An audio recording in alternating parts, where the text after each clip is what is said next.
Vanessa leaned toward me across the polished conference table, her diamond bracelet catching the light. You really thought you were still family?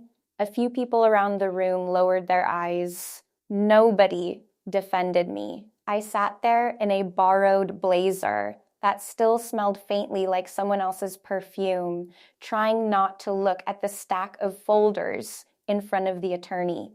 6 months earlier, I'd been sleeping in my own bedroom. Now I was praying the parking meter outside hadn't expired because I barely had enough cash for another hour.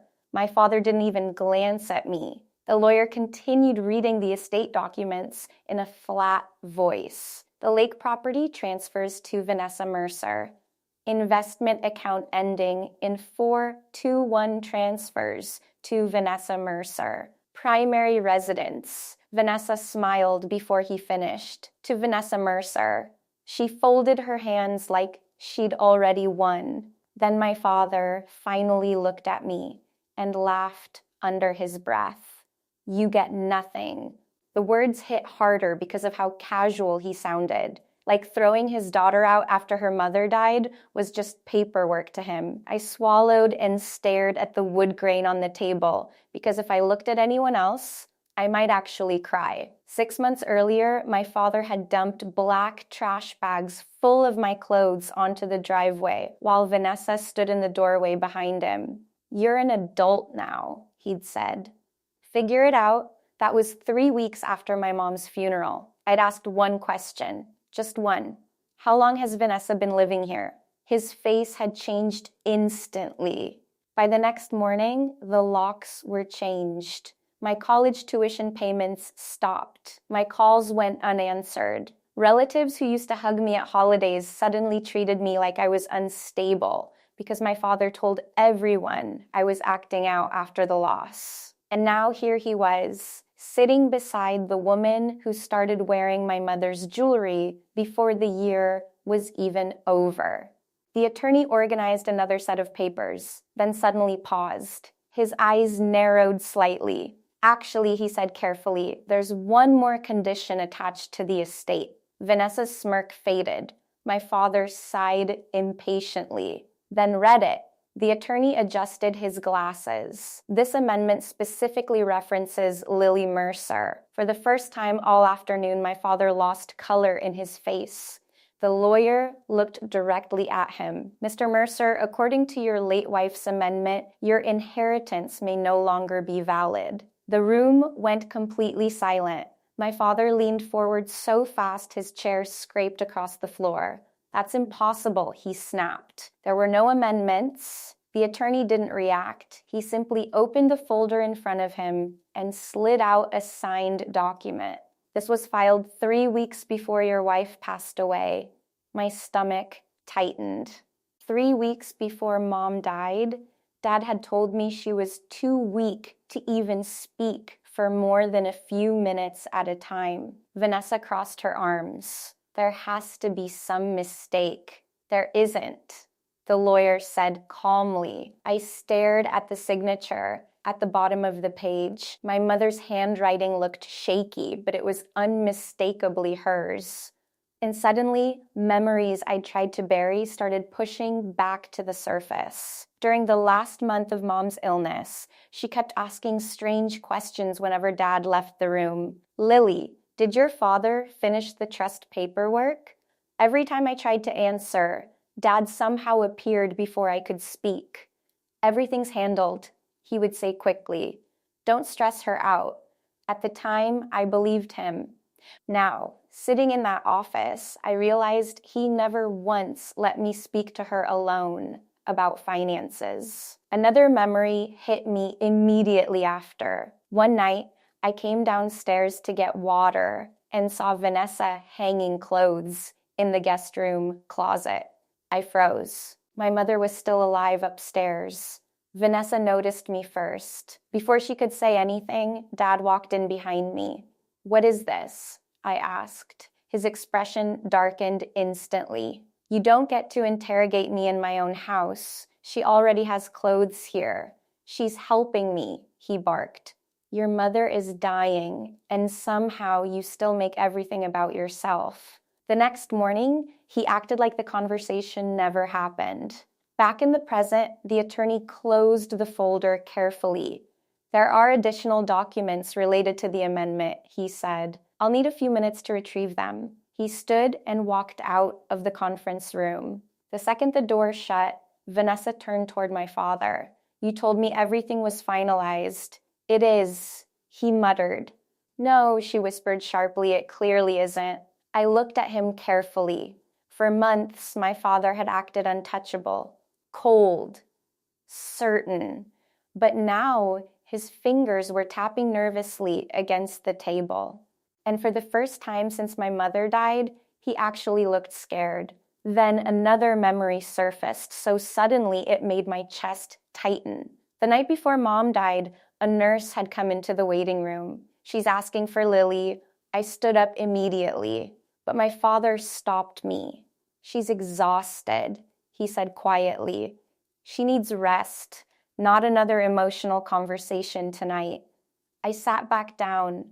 I never got to speak to her alone again. The conference room door opened. The attorney stepped back inside carrying a sealed envelope. And this time, even he looked tense. By the time the attorney sat back down, the entire room had changed. Relatives who'd ignored me earlier were now whispering to each other behind folded hands. My aunt kept glancing between my father and the sealed envelope, like she was trying to solve a puzzle she hadn't realized existed. My father straightened his tie and forced a laugh. This is getting ridiculous, he said loudly. Lily has been unstable since her mother passed. If this amendment came from anyone, she probably manipulated Eleanor into signing it. The accusation hit like a slap. Vanessa immediately joined in. She disappeared for months, she added. Now, suddenly she shows up the second money is involved. A few people nodded uncertainly. I opened my mouth, but the attorney spoke first. Miss Mercer's attendance was legally required. That shut the room down again. The lawyer unsealed the envelope carefully. Your wife established a conditional trust tied to Lily Mercer's financial support and residence rights. My father's jaw tightened. The attorney continued reading.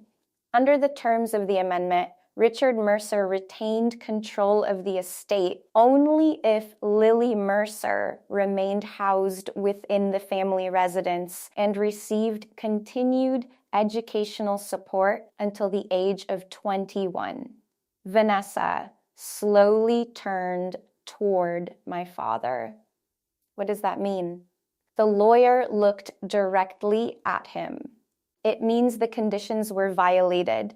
Nobody moved. I could actually hear the air conditioner humming overhead. My father recovered first. She left on her own, he said quickly. I never forced her out. The attorney calmly pulled another document from the file. I have printed copies of text correspondence submitted with the amendment review. He slid papers across the table. Even from where I sat, I recognized the messages immediately. If you can't respect my marriage, don't come back. Your tuition payments end Friday. Leave your house key on the counter. Vanessa's face lost color as she read. Then the attorney placed down another sheet. Security records from the gated property confirm Miss Mercer's access code was removed the following morning. Several relatives exchanged stunned looks. You changed the locks? My aunt whispered. My father's composure cracked for a second. She was causing problems in the home. The trust conditions did not provide behavioral exceptions, the attorney replied. The balance of power in the room shifted so sharply, it almost felt physical. People who wouldn't even meet my eyes earlier were now staring openly at my father. Vanessa slowly leaned away from him in her chair. And for the first time, I understood something terrifying. My mother had known. Somehow, before she died, she knew exactly what he would do. The attorney adjusted the final page in front of him. There is also an enforcement provision attached to the amendment. My father stood up so abruptly his chair slammed backward onto the floor. No, he snapped. We're done here. The attorney didn't move. Sit down, Mr. Mercer. I said this meeting is over. The lawyer's voice turned ice cold. That is no longer your decision. My father stayed standing, breathing hard. You think you can threaten me with paperwork? He said. I'll bury this in court for years. The attorney folded his hands calmly. You're free to try. Unfortunately for you, these filings were already submitted to probate this morning. That landed harder than anything else so far. Around the table, whispers broke out again, louder this time. My Uncle Mark leaned forward slowly. Richard, what exactly is going on? Nothing is going on, my father snapped, but the room had stopped believing him. Another relative spoke up from the far end of the table. Then why were you borrowing money from the company account last winter? My father turned sharply. That's none of your business. It became our business when repayments stopped. Vanessa looked at him immediately. You told me the businesses were doing fine. They are. But even he didn't sound convincing anymore. Then Aunt Denise quietly dropped the next bomb into the silence. I met Vanessa before Eleanor died. Every head turned toward her. My father froze. Denise looked uncomfortable, but continued anyway. You introduced her at the country club fundraiser in April. Mom died in June. Vanessa's eyes widened slightly. Not at the accusation, but at being exposed publicly. The timeline suddenly rearranged itself in my head. The secret phone calls. Dad disappearing for hours. Vanessa already knowing where things were in our house before the funeral. The attorney opened another folder. There's one final issue attached to the amendment. My father slowly sat back down. Mrs. Mercer authorized an automatic forensic audit if Lily Mercer's support conditions were violated. The words hit the room like a shockwave. Vanessa blinked. An audit? The attorney nodded. Multiple accounts connected to the Mercer Trust have already been temporarily frozen pending review. My father's face drained completely. What accounts? Vanessa asked quietly. The lawyer flipped through the documents. Investment distributions, property transfers, several charitable disbursement funds. You said the transfers already cleared, Vanessa whispered to my father. He ignored her. The attorney continued. Pending real estate sales are suspended effective immediately. Notices have also been issued to associated business entities. For the first time in my life, I watched my father completely lose control. This is insane, he said, voice cracking. Eleanor wouldn't do this to me. The attorney looked him dead in the eye. She already did. My father suddenly turned toward me. Lily, he said quickly, we need to talk privately. I stared at him. Months of ignored calls, months of sleeping on couches, months of being treated like I stopped mattering the second Mom died. Now he wanted to talk. You made your decision already, I said. His expression hardened with panic. You don't understand what's happening. No, I replied quietly. I finally do. The attorney opened the final document in the stack. Then he read the last line aloud. In the event my husband violates these terms, full authority over the Mercer Trust transfers to my daughter, Lily Mercer. Nobody spoke after that. The words just hung in the conference room while my father stared at the attorney like he'd been punched in the chest. Vanessa slowly turned toward him. You knew about this? I didn't know she'd actually file it, he muttered. That answer told everyone everything. The attorney closed the folder carefully. Your wife became concerned during the final months of her illness, he explained. She discovered irregular withdrawals connected to the Mercer Charitable Trust. My father immediately snapped back to life. That money was mine. It was not, the attorney replied. The accounts were legally protected foundation assets. I watched my father's face tighten as the lawyer continued. Mrs. Mercer believed you intended to isolate Lily financially after her death. The amendment was designed to prevent that. Suddenly, all the strange moments from my mother's final weeks made sense. The quiet questions, the paperwork she kept asking about, the way she looked at me that last month like she was trying to memorize my face before running out of time. She knew what he was planning, and she prepared for it anyway. The attorney slid several additional pages onto the table. Preliminary findings from the audit include unauthorized withdrawals, falsified reimbursements, and misuse of charitable funds intended for cancer patient support programs. A few relatives looked physically sick hearing that. My father stood again, but this time there was no authority left in him. I built those businesses, he said. I carried this family. You stole from a cancer foundation, Uncle Mark said flatly. No, you stole while your wife was dying, Denise interrupted. The room turned against him all at once. Nobody defended him now. Not even Vanessa. She stared at him for several long seconds before quietly removing her wedding ring. You told me Eleanor left everything to us, she whispered. My father reached toward her. Vanessa. She stepped away from him.